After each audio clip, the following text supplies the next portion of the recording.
Top of the morning, top of the morning, top of the morning. Thank you for tuning in to another episode of Talking Cancer, My Journey, My Way. I'm your host, Luis Lopez, and thank God for the wake up. Thank you for tuning in on any platform that you're on, Spotify, Pandora, Apple Music, YouTube, you name it. Don't forget to follow, like, subscribe. Thank you for tuning in today. Once again, here we are, TGI Friday, right? That's how we get down. Today, I am going to talk about the treatment stages of colon cancer. Okay. There's multiple stages, obviously, stage 1, 2, 3, 4, and what you could be going through. So, or if you're just being diagnosed and you're trying to figure out, hey, what's next, or maybe something that the doctor is kind of skipping. Lots of times doctor kind of give you the basics, and they just tell you, oh, okay, we're going to go do chemo, we're going to do surgery, and then that's about it. You know what I mean? So hopefully this will help you out in regards to that. Okay, so just so you know, what I'm reading you today, you can find on the American Cancer Society, and it's titled Treatment of Colon Cancer by Stage. Okay, so just so you know that there are a lot of other factors that could also be important with the treatment. Okay, but this is based largely on the stage of the cancer. Okay, so treating stage 0 colon cancer. Okay, stage 0 colon cancers have not grown beyond the inner lining of the colon. Okay, so that's the basic. You having some stuff there, whatever. But surgery to take out the cancer is often the only treatment needed. In most cases, this can be done by removing the polyp or taking out the area with cancer through a colonoscope, removing part of the colon. Partial colectomy may be needed if a cancer is too big to be removed by local excision. Okay, lots of times being at a stage 0 is small enough to remove the polyp or a partial cutting of partial cutting of the colon and putting it back together. Like I said, it all depends on the location. So take that, into perspective, stuff like that. Okay. So then we go on to treating stage 1 colon cancer. Stage 1 colon cancers have grown deeper into the layers of the colon wall, but they have not spread outside the colon wall itself or into the nearby lymph nodes. Okay, so they have not spread. They're still in the colon. But they've grown deeper into the wall. Okay, so stage 1 includes cancers that were part of a polyp. If the polyp is removed completely during colonoscopy, with no cancer cells at the edges of the removed piece, no other treatment may be needed. Okay, so if the polyp is removed completely during colonoscopy with no cancer cells at the edges, no other treatment may be needed. So, well, that's cool. And that's at stage 1. So that's the importance of finding or getting tested early. Push the issue. If you think that you're feeling something, anything, weird abdominal pain that maybe the doctor is trying to analyze and he's giving you some medicine, but the pain still isn't going away. Push the line. I don't care. You don't have to be 45 to get a colonoscopy. Okay? You can definitely get a colonoscopy at an earlier age. You just got to push the issue. Okay? Be an advocate for yourself. It's really important. Okay? Let's move on real quick to treating stage 2 colon cancer. Many stage 2 colon cancers have grown through the wall of the colon and maybe into nearby tissue, but they have not spread to the lymph nodes. So even at stage 2, they have not spread to the lymph nodes. Surgery to remove the section of the colon containing the cancer along with nearby lymph nodes may be the only treatment needed. But your doctor may recommend adjuvant chemotherapy if your cancer has a higher risk of coming back because of certain factors such as 1. The cancer looks very abnormal. 2. The cancer has grown into nearby blood or lymph vessels. 3. The surgeon did not remove at least 12 lymph nodes. Cancer was found in or near the margin edge of the removed tissue, meaning that some cancer may have been left behind. The cancer had obstructed the colon. The cancer caused a perforation or a hole in the wall of the colon. Okay? These are certain factors. Now, the doctor might also test your tumor for specific gene changes called MSI or MMR to help decide if chemotherapy would be helpful. Not all doctors agree on when chemo should be used for stage 2 colon cancers. It's important for you to discuss the risks and benefits of chemo with your doctor, including how much it might reduce your risk of recurrence and what the likely side effects would be. If chemo is used, the main options include 5-FU and leucovorin, oxaliplatin, or capecitabine. Okay, so yeah, I'm familiar with those.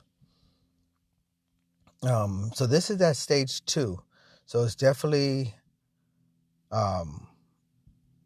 something to look at because, now your risks are getting higher.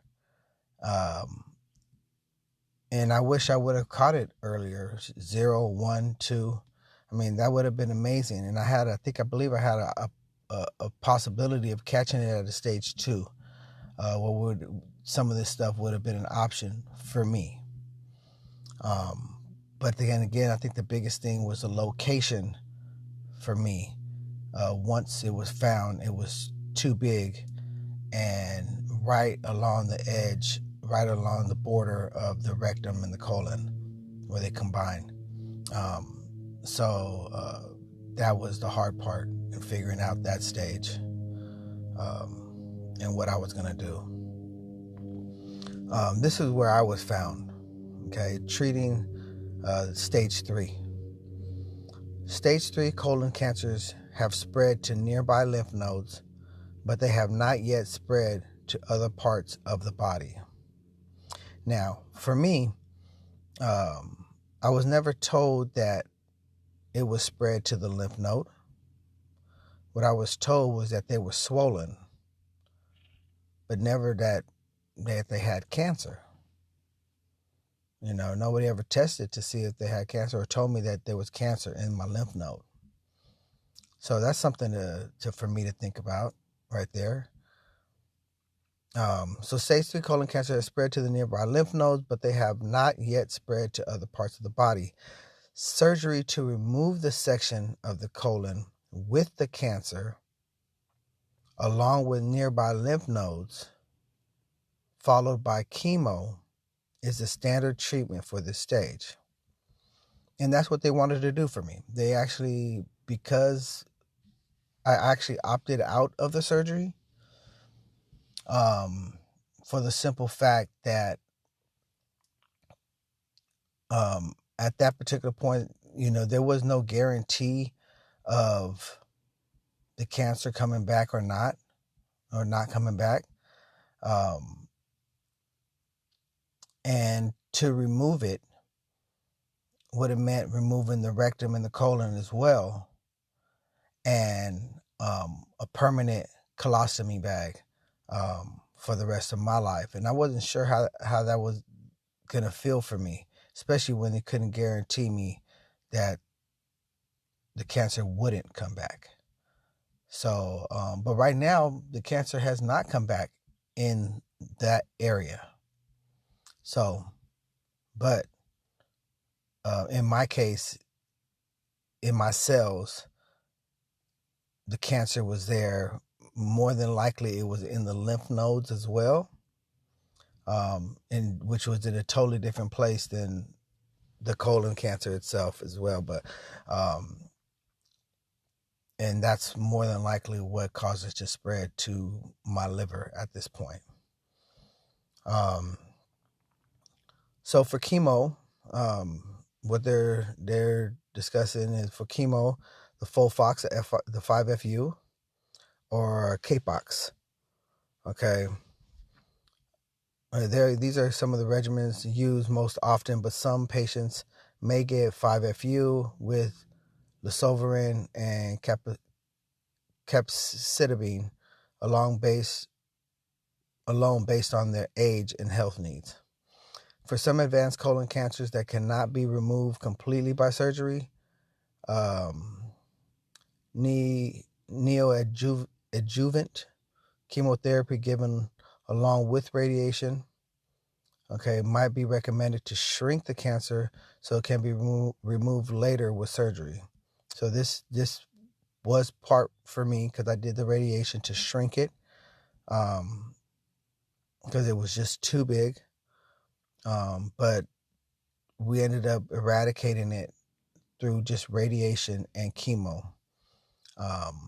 And like I said, I opted out of the surgery. I just wasn't ready. At that time I was 47, with a 5-year-old and a 13-year-old, and I wasn't ready to see what life looked like with the colostomy bag, a permanent colostomy bag at that.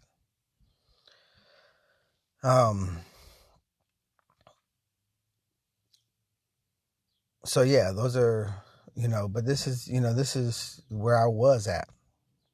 But being that the cancer is in my cells and in those lymph nodes that were never addressed as having cancer,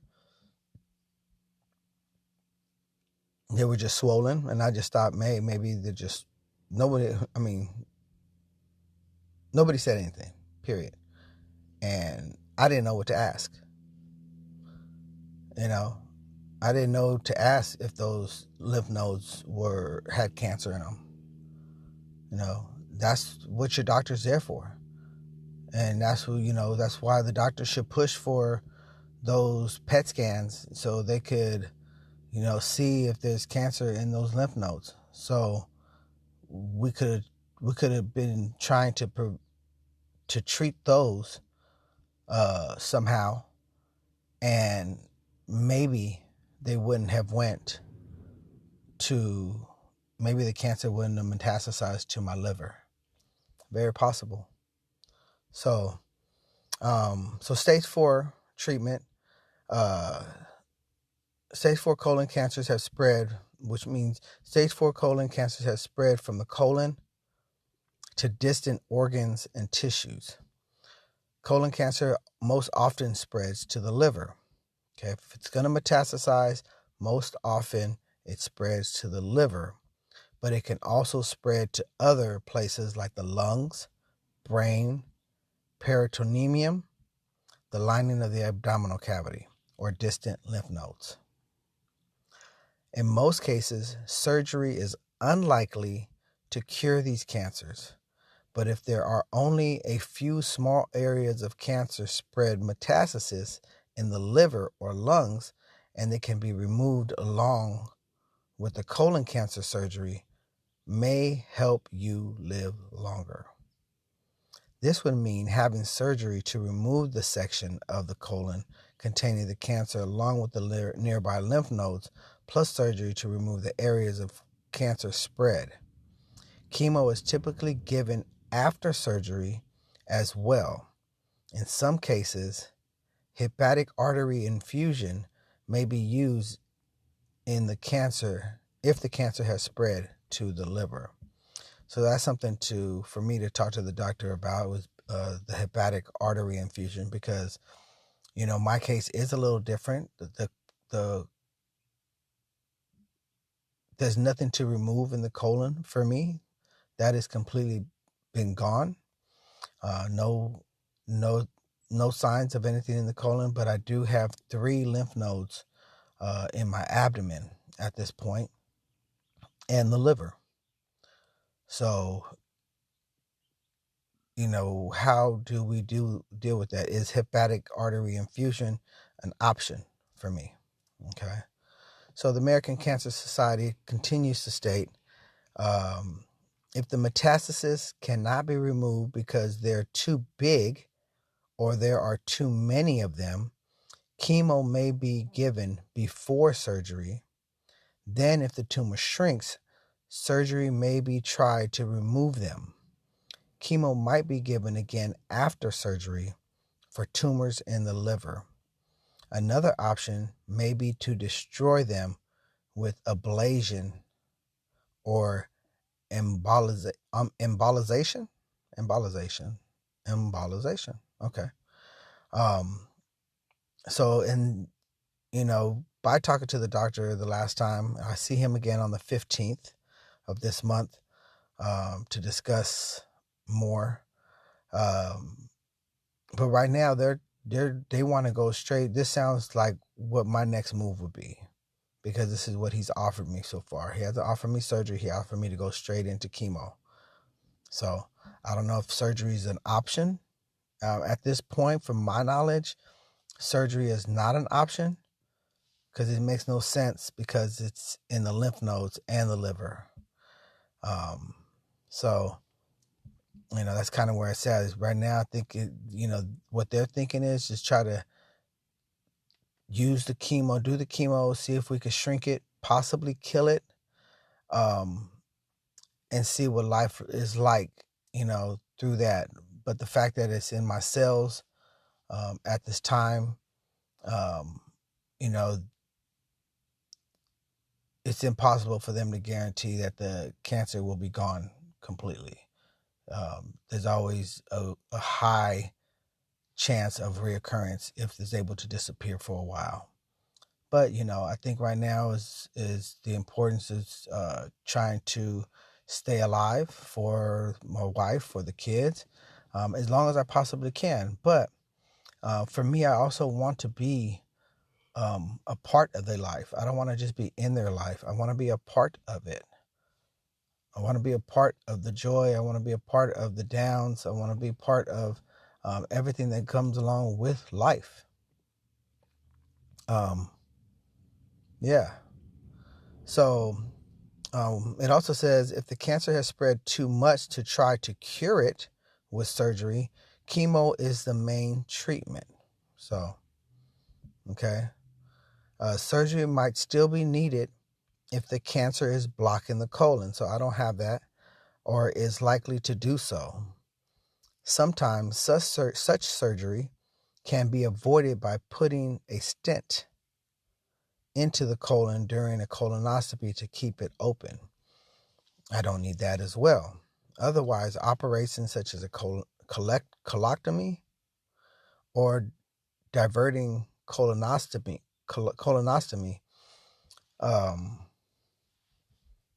in the skin on the belly to allow waste out may be used. If you have stage 4 cancer and your doctor recommends surgery, it's very important to understand the goal of the surgery, whether it's to try to cure the cancer or to prevent or relieve symptoms of the cancer. Okay. Most people with stage 4 cancer will get chemo and or targeted therapies to control the cancer. Some of the most commonly used regimens include FOLFOX, FOLFIRI, CAPOX, FOLFOXIRI, which is a combination of this stuff, capecitabine, irinotecan. Some of these things are so hard to pronounce. I'm sorry. You're going to have to go to the American Cancer Society to read everything. But my doctor is recommending the first: FOLFOX, leucovorin, 5-FU, oxaliplatin. Those are the things that he's recommending. That's the first line, and kind of go from that. So the choice of regimen depends on several factors, including any previous treatments you've had and your overall health. Me, I had a bad reaction to the first time I did chemo. I actually almost got chemo poisoning and I almost lost my life back in January of 22. So these are things that I'm definitely am leery about. So yeah, we're going to see what's up. So if one of these regimens is no longer working, another may be tried. So lots of times with chemo, depending on how long you're going through this in your life, and more than likely at stage 4, you never kind of get rid of it. You kind of tend to just hold it back to try to prolong as much life as you can. But what happens lots of times is your body starts to become immune to the chemo. And these are kind of things that they don't tell you, but your body becomes immune to the chemo. So they have to try a new chemo, and then they have to try a new chemo, and then a new chemo after that. And that's when you start getting into a lot of the trial drugs, so on and so forth. So, yeah, so I hope some of this stuff has been informative to you. And we'll try to, talk more about some things in regards to treating recurrent colon cancers. And we'll get into that, to local recurrence, distant recurrence, and things like that, and read that. But that's my time for you today. And I'm going to keep it moving because now I got to drop off my daughter. And that's what it is. All right. So that's me signing out. Peace, love, one.